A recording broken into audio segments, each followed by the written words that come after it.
And we are live. Hey, hey, hey. What's up, big connect?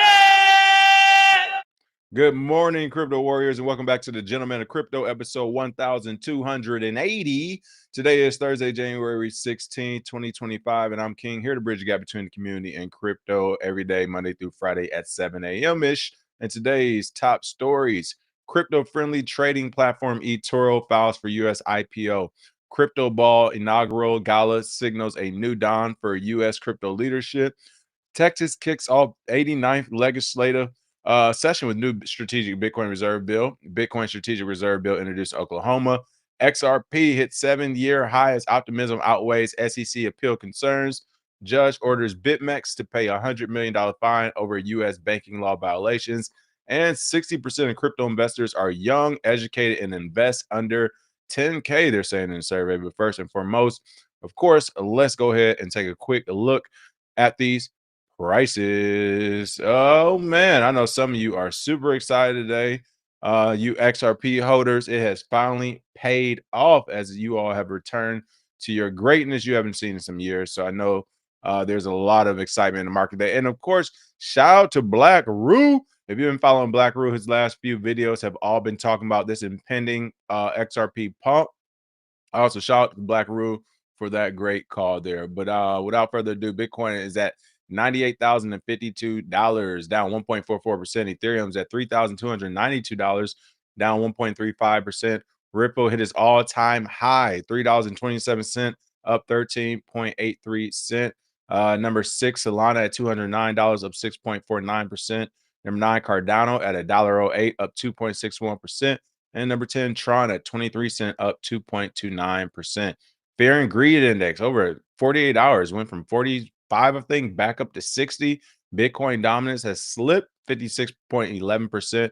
Ethereum dominance has stayed below its 12% at 11.46%, which means some of that market cap and dominance went over to the XRP crowd. Shout out to XRP for getting that thing done as Bitcoin hoovers around that 100K mark. Really quick shout outs: BK Crypto, Saber Saves, Chloe Dior, Birdtown Music Group, STO Solo, Whistle Tone, Asti B, Magnolia Pelican, Yemi O, what up though? Stan, Hedera ETF incoming. Oh, I can see that happening. Hedera ETF with all those corporate sponsors, Boeing and some of those folks behind them. I can definitely see that happening and that being a case made for it as well. All right, top story of the day. I actually this was the only story yesterday, was why I didn't cover the news yesterday. Like, it was a super slow story. This was our super slow news day. This was probably the biggest story. So I just want to lead it off with this. Something we've never seen in the history of this country is now happening here, and that is the inaugural crypto ball. That's right. Inaugural gala signals a new dawn for U.S. crypto leadership. It says crypto giants are rallying at the inaugural crypto ball, energized by President-elect Trump's pro-crypto agenda and plans to position the U.S. as a blockchain leader. I was actually looking into going to this. It looks like tickets going to be like a few $1,000s, and it was like one of those last-minute things. So I was like, not like whatever. I'm not a big deal. But if I would have known about this ahead of time, I think it would have been kind of cool to go to. But again, the inaugural crypto ball is set for tomorrow, January 17th, at Washington, D.C.'s Andrew W. Millen Auditorium. It's going to celebrate American innovation alongside the inauguration of President-elect Donald J. Trump and Vice President-elect J.D. Vance. Tickets for the event are in high demand, with gold tickets originally priced at $2,500 each, already sold out at the time of writing. Only the $5,000 black tickets remain available. Let's see. Those would be the only black tickets there, probably. Hosted by Bitcoin Inc. and co-hosted by Stan with Crypto. If you remember, we just ran that campaign with them.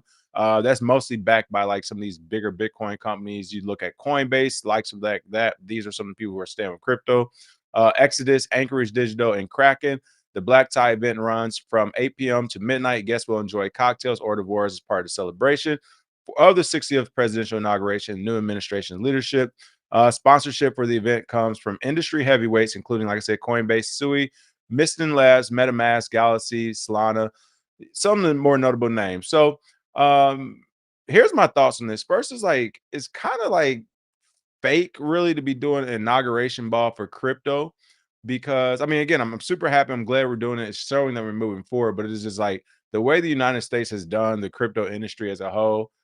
It's yeah, again, it's one of those things where it's like just you should just be happy to be here at this point. Like that's what it's really showing me. Like you should just really be happy to be here, crypto, that you've been invited to the party. So again, it's better than what we've already had in the past. But it's also one of those things where like this is Stockholm syndrome at its finest. This is like our captors are finally like, all right, we'll be your friends and we'll show you a nice time, or whatever. But it's like the amount of damage has been done, even to some of these companies that's going to be showing up, the amount of damage that has been done to some of these companies that are showing up. It's crazy to kind of see that. But again, hopefully this is a step in the right direction. So this is a good thing. Other people, I saw you on the comments, you're saying this is the biggest bull flag in history.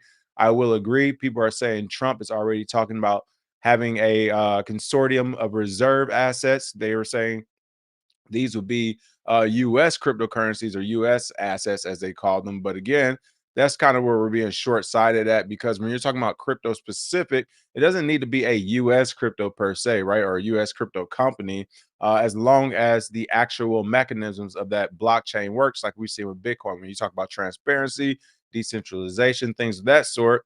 But it looks like the narrative is already getting away from that. And they're saying, well, American cryptos or American companies. And it's like, this is supposed to be a global thing. So we just start eyeing down on that, we may kind of shoot ourselves in the foot.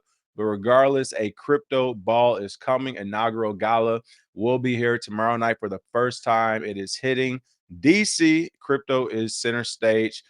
So at the very least, as I said before, this is at least showing his thanks to the industry, which is a good thing as well. And it's showing that this is real now. This is officially real, even though literally 48 to 72 hours ago, we had some of the biggest people in banking, like Jamie the Dino Diamond, and in politics, Elizabeth Warren, still trying to either get rid of, embarrass crypto, the market as a whole, saying it's only for criminals, or essentially tax it or regulate it into oblivion. So it's funny, on one side, you still have people trying to fight this thing like it's this super evil. And then on the other side, you have inauguration balls. I won't go into detail because the story's in the headlines. You got Texas, kicking off their 89th legislative session with new Bitcoin, strategic Bitcoin reserve bill. If passed and signed to law, it will make Texas the first state to establish a strategic Bitcoin reserve. Which, by the way, I'm telling you, folks, this thing can get interesting in another 20 or 30 years, depending on which states has the most Bitcoin and who's playing ball with the federal government. But Texas is going to be the first, following up with that story. Let's just go ahead and keep talking about Bitcoin reserves. I mean, you all said this was a bull signal. It looks like everyone's launching that flag today. Strategic Bitcoin reserve bill introduced in Oklahoma as well, not just Texas. The bill is about protecting the hard-earned money of Oklahoma citizens, Representative Cody Maynard said upon introducing the act. I think we are in dangerous times. Again, this is going to be good for the states. It's going to be good for the overall market. This will be considered a national security concern before it's all said and done. You already have states like the one I'm in with California. You got Newsom. Trump gets elected for president. He essentially comes out the next day like, everything that guy is doing, we're going to do the opposite. Now, could you imagine if you had your own state Bitcoin reserve as well that was pumping and making money, and you didn't have to rely on federal dollars, what you might do or whatever? So that's kind of what I'm looking at when I look at these strategic Bitcoin reserves, to see how they're going to use it to empower their state. And once those states are empowered, how will the relationship with the federal government and other states change as well, especially around polarizing topics? Again, that sometimes people might vote a certain way, or state might take a certain stance in order to receive that federal funding. But if, let's say, in 3 years you start buying Bitcoin, even though they're starting to buy Bitcoin at 100K, which is great for us, but let's say in 3 years they have a nice Bitcoin reserve, Bitcoin's at 500 to 600K or whatever, you made some capital on it, and now all of a sudden the federal government says, well, if you don't do this lesson plan in your school, or you stop doing this, we'll pull funding. Now a state can say, all right, pull the funding, we're good to go now. Like we think we got this. So you may start to see, again, politics change, states change, landscapes, regions, like the culture of things change within a few years, depending on these reserve bills that look like are officially coming. So it's happening. Crypto inauguration ball, crypto reserve bills in two separate states, Texas and Oklahoma, as well as some of the other states in the past. And last but not least, you're starting to see old people come around to sell the bag. That's right. Shout out to crypto-friendly trading platform eToro. They filed for a US IPO. One thing I will say about them is they never came in saying they were DeFi or decentralized or anything. They kind of came in from that centralized point. So to me, this isn't a big surprise. I think every company in the crypto space, this is one of the ways they're gearing up for their exit because they want to eventually cash out. And this is a way for early investors to do it. So if you got a centralized platform already, you already been giving them your social security information, so on and so forth. That data is valuable. We've already talked about that in this space, in this digital space. Your data is amazing. It is worth a lot of money, especially if it's a financial platform. So financial platform like eToro can say, hey, these are customers, the lifetime values of them. This is how much their wallets have seen. This is how much trade activity we've seen. You can sell all of that, or you can actually just trade it publicly and make even more money. And that's what they're going to do. So, crypto friendly trading platform eToro has filed a US IPO, reportedly targeting a $5 billion valuation, which with plans to expand by listing in New York soon. Now, the New York part, I would say is real only because everyone's coming around to this. The banks are losing, but I would be leery. This could just be like a mechanism to increase the value and price point. Like everyone wants New York in the mix, but they don't have New York in the mix yet. So I wouldn't evaluate it based off of a possibility of being expanded into New York until I saw it. But regardless, they are worth probably billions on the surface when you look at some of the competitor companies and things they've done in IPO. So again, we don't have to go through the entire story. It's in the headline like the last two. But this is going to be huge. And as it says here, a US IPO would enable access to a larger investor pool. Yes and no. It would, or it would kind of seem like it would, excuse me, because the amount of people who would like become aware of it. But on the flip side, it's also one of those things where it's like, well, people are investing in it in the traditional side. They might not use that capital on the actual crypto side. So just because we see it go in the IPO, that actually be counterintuitive to the market where people say, well, fine, I don't need to invest in this underlying asset anymore. These are one of the shovels I can invest in and still do well in this market. So it could actually have a counterintuitive effect when it comes to the actual market pricing and capital that's involved in the market. It's, this is another semi-derivative to me of the market where you say, hey, we do not have to buy Bitcoin or Ethereum or Ripple or any other underlying asset. We can have exposure through this IPO right here or through this trading firm essentially. So again, shout out to that because I love to see this is all part of that multi-billion-dollar Bitcoin and crypto market as a whole. When they talk about it, things like IPOs for trading platforms are included in that. So it's always good to see more capital or new capital kind of get rebalanced and washed into this space. So shout out to the eToro for bringing this positive attention to the market as well. All right, all right. I know you all been waiting on it. Let's go ahead and talk about it. Shout out to Black Rue again. XRP hit 7-year high as optimism outweighs SEC appeal concerns. I didn't even pick up the article. I saw the headline. SEC is supposed to be appealing XRP. Look, the damage has been done, SEC. The same way you just wanted to embarrass them, take them on a dog and pony show, slow them down, waste some time, and try to get them out of business. That's all that headline's doing for you all. It's just embarrassing you and slowing you down. Who cares if you get the appeal or not? To the general public, XRP beat the federal government. Doesn't matter if the SEC gets an appeal, if Ripple has to pay a fine, or all this other negative stuff comes after. To the general public, they won. So as long as they're allowed to operate, they have won. Nobody cares exactly what went down, how it went down. All we know is no big fines were paid and nobody's in jail. That is a WWW. XRP's rally to a 7-year high came amid the SEC's latest filing to appeal a court ruling in its partially unsuccessful case against Ripple Labs. Now, the real question is going to be is when Gensler officially steps down, will XRP get an additional pump or will we actually see them finally dip? And of course, we'll have to wait on that and it will be a long, drum roll. We'll find out in 3 days. Next time on. Bring that old Dragon Ball Z back. Yes, XRP rose to its highest level since January 2018 as optimism toward emerging crypto regulations overcame concerns raised by the latest legal appeal filed by the US SEC. The XRP price rose to a 7-year high of $3.20 on January 15th before retracing the trade at $3.09 this morning, up over 32% on the weekly chart. The rally came even as the SEC filed an appeal on January 15th, challenging a July 2023 ruling by District Judge Annalisa Torres that found XRP sales to retail investors did not constitute unregistered securities. The SEC is seeking to have those retail sales classified as such. And this is another thing too, to where like if this is where it's kind of messed up. It's like I'm trying to see the best way to say it. Why is there, to me, it shouldn't be really an appeals process for the federal government. You get what I'm saying? The appeals is supposed to be able to help the little man. It's supposed to be able to help the individual against the organizations or against the government, right? Like, how crazy is that? Like, they're using taxpayer money to bring up a case to which a lot of taxpayers didn't agree with. You lose said case, then you use more taxpayer money to have an appeal for said case. And by, of course, all the people who are doing the initial ruling and the initial appeal, or excuse me, the affirmation of appeal, all that's all tax money involved in that process too when it comes to judges and everything else. So it's crazy that the federal government is allowed to say, well, we lost something that we brought up, our peers, the judge, the federal government of the United States said, hey, SEC, our cousin, you're wrong.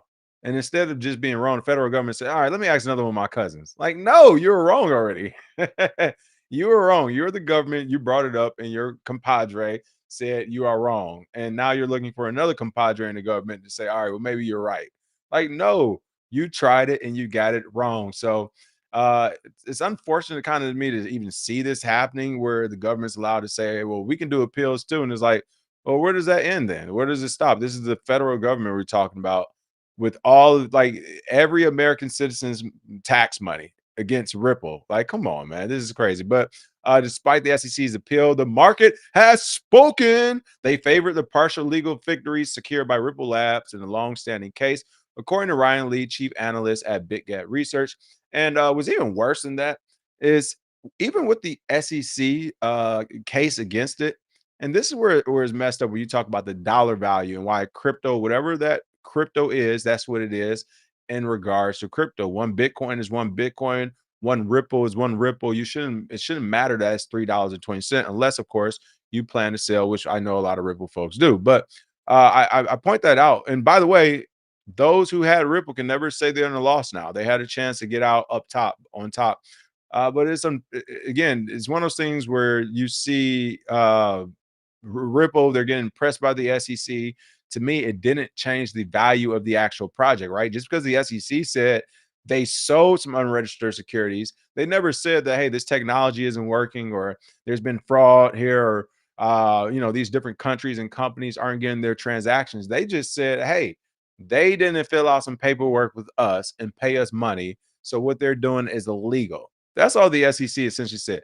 They didn't fill out a permission slip and pay us to go on this field trip that they clearly didn't need us to take. They didn't pay us and fill out a permission slip. So now we're saying they're doing something against the law and they should be next to robbers and people who kidnap and hurt and harm other humans. Like, that's the people we put them in the same category with, right? But by and large, all they did was not fill out paperwork and pay some money costs that they didn't probably even know about. All right. So when you look at it that way, the value of Ripple never actually decreased. It should already been at that. So I say this, looking good for you, XRP folks. If that should have been the value with the SEC pressure, then yeah, you're looking at a $5 Ripple incoming here in the next 6 months. You might see a $5, $7 Ripple really quick. What's going to be really interesting is if and when you see that, what's going to happen to some of these other top 10 cryptocurrencies. I think a rising tide will lift some of these other altcoin ships where if you see XRP start to pump, you'll see some of the other number sixes, seven, eights. You'll see them all get another couple of dollars pump as well, just off the strength of the psychological trading metrics. People are going to be like, oh, well, if Ripple did it, then my so-and-so must be up next or whatever. Like, that's all people are going to be thinking about. They're not going to understand the court cases or the history, nor will they care. They're just going to say, hey, Ripple pump, I know mine is up next. Let's see what else is going on. Yeah, smash that like and share. Credit case said, I forgot about eToro. I got some crypto positions. Let me check. There we go.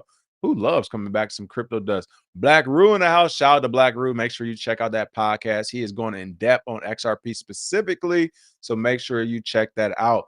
Jake said XRP had 27 billion in trading last 24 hours. Hear me now. XRP will cause the start of the bear market. Oh, Jake. Jake. Jake, why you do me like this, Jake? Hey, check out me and Jake tomorrow. We'll be announcing it again, but tomorrow, 4:30 PST, 7:30 Eastern. I'll be going on Jake Fever's show, some prizes there. But Jake, don't do me like that. Theater of the Absurd said, "Who has an Edge wallet? It was glitching hard this morning. XRP was $92 and Stellar was $14." Oh, great point. Yes, Stellar people. If XRP is in the all-time high, tomorrow morning we should be looking at Stellar with a 14% pump or something like 8% pump. So be aware Stellar is the next one up more than likely. And you said you got a screenshot to prove it. I would say this: reach out to Edge. Edge, I believe, is based out of, I want to say San Diego, possibly. If not, then LA or in between SoCal. But I'll say this about Edge: they've done a great job on their support, and I can tell it's a skeleton crew working it for the most part. So you got to give them props. Definitely, I can already tell it's a small team by the way they're operating, but they've done a pretty good job. So I will say is if it was glitching or there are issues, then reach out to them and see what they say. I guarantee they'll probably get back to you in 24, 48 hours with a response about what happened. By the way, that brings me up to my next point. And I'll reach out to them right after the show today too. I keep forgetting. I'll reach out to iCoin, but that's why some of you are saying iCoin. I'm like, well, which wallet? Like which one? Everybody has like, and you're actually right there, the absurd. Ask me how I know that their support is pretty decent, right? Like I've had to use their support at least 4 times for issues that should not have been issues. So they're kind of like, they get my heart pumping, pounding every now and then as well. Speaking about Edge Wallet, but what else, what other choices do you have? Let's see. Sashimoto Black said, I don't even get notifications anymore. That sucks, man. Let's see. No, the 2017 high was $3.84. They still down like the syndrome. Come on, Jake. Why you got me saying this stuff out loud? All right, I forgot. I couldn't remember. I didn't feel like checking. So all right, they're still down. Thank you, Jake. All right, but still not too far away. Waiting for XRP 10% plus market dominance. All right, hold on, Bird Time Music Group.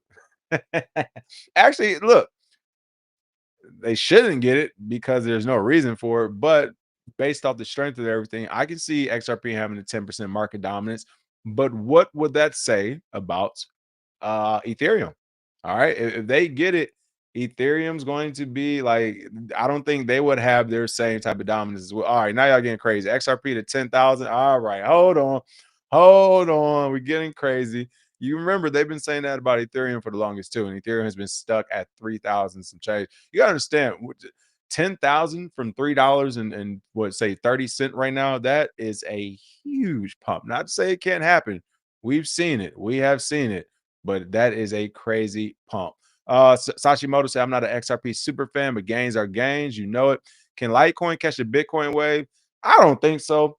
The thing with Litecoin, it was supposed to work alongside Bitcoin. It was supposed to be, of course, the silver to Bitcoin's gold, but you started getting like Bitcoin and faster Bitcoin transactions, some other things. I know people still use the Lightning Network and things of this sort.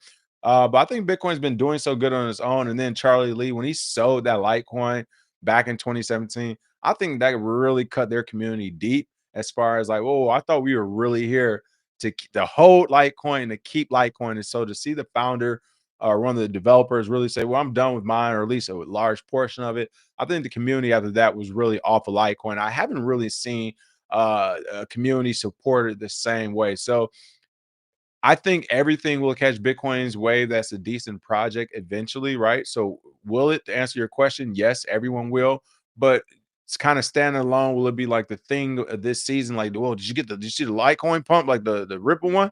I don't think we'll see that happen, to me personally. Let's see. Enzo said Ripple is going to be the one. They got Mika Rex in the EU. I saw that as well. We shall see. Yeah, if the EU is messing with them, they may be the one. I mean, shout out to them. It's a base hit for Bitcoin, so I'm definitely not mad at it.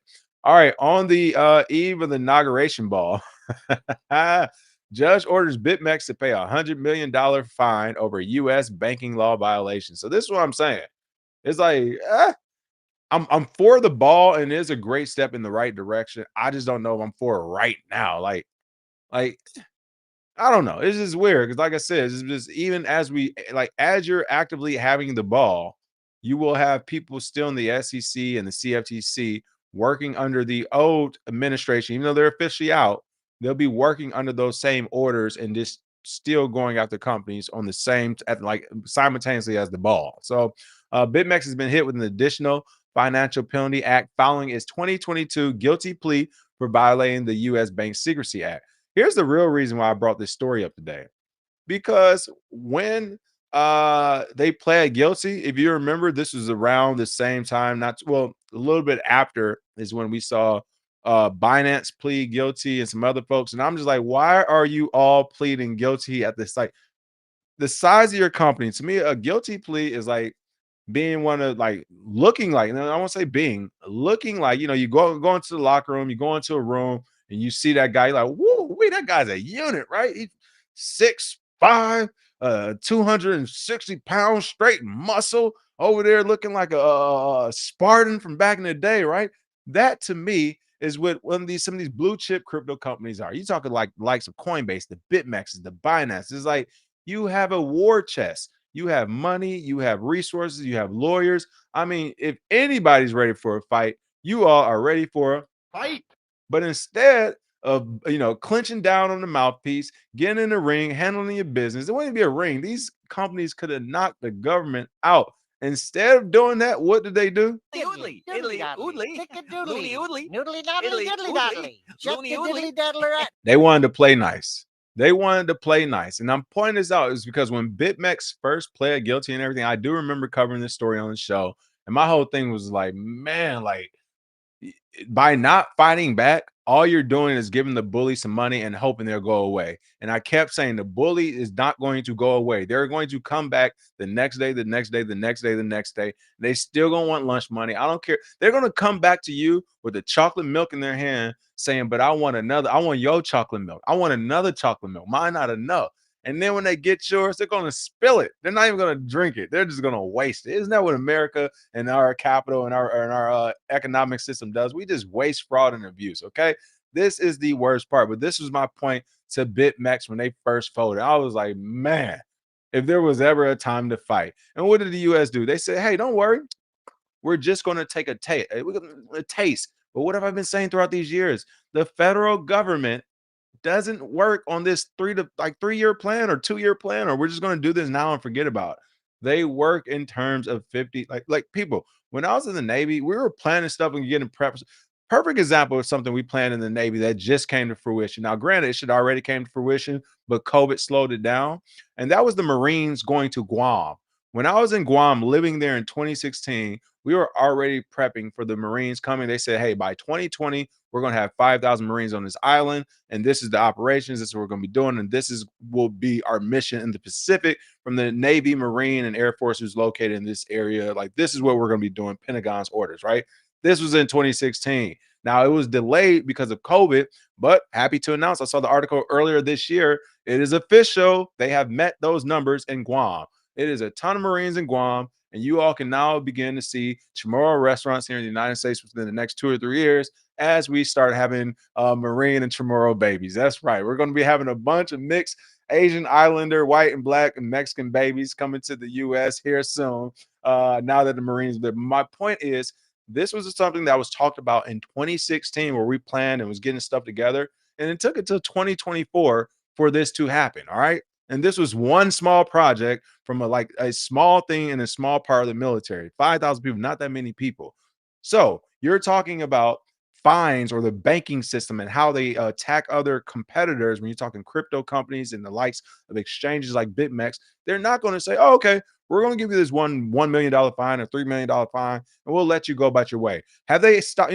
Perfect example. Have they stopped fighting Chase Bank yet?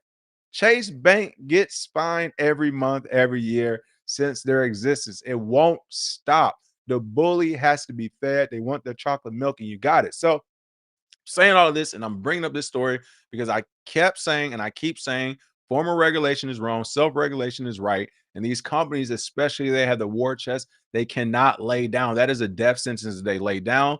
You got somebody like BitMEX laying down. When's the last time you heard somebody using it? And then you got Ripple fighting back. And now we're talking about Ripple to $10,000. Which one would you rather be? Okay. Which one would you rather be? And again, I'm only talking about the companies that have the resources. I get it. If you don't have the resources, this is about to be an unfair fight. The government's coming in swinging. You got to do what you got to do. But I even think library credits try to fight in the fourth inning or it seemed the ninth inning. It was just too little too late. But I think even they realized, hey, early on, we should have fought.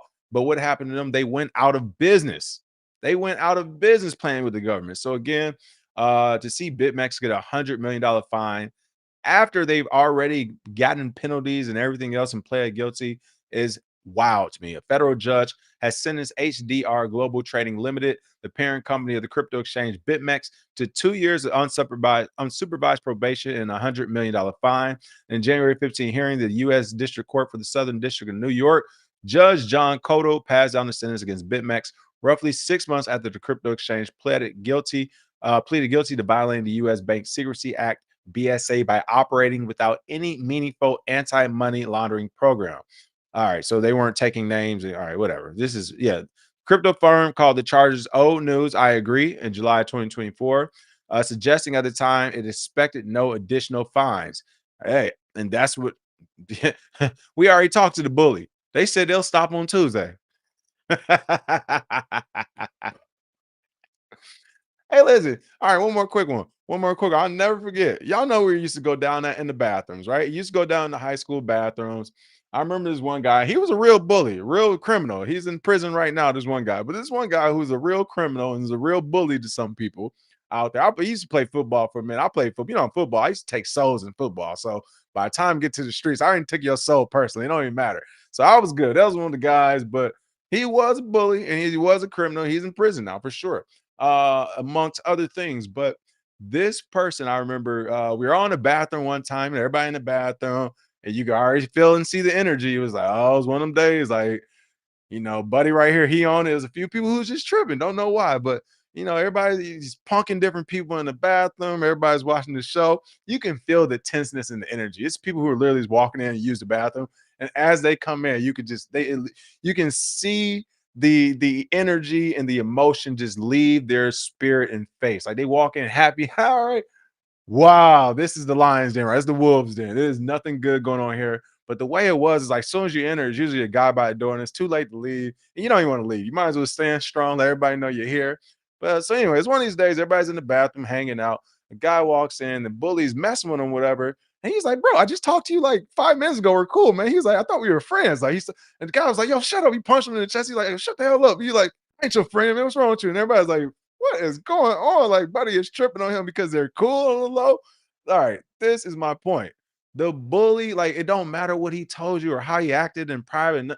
He is going to bully you. It won't stop. So if BitMEX really thought, like their legal team told them, hey guys, this will be the only time the government comes after you. We're good to go.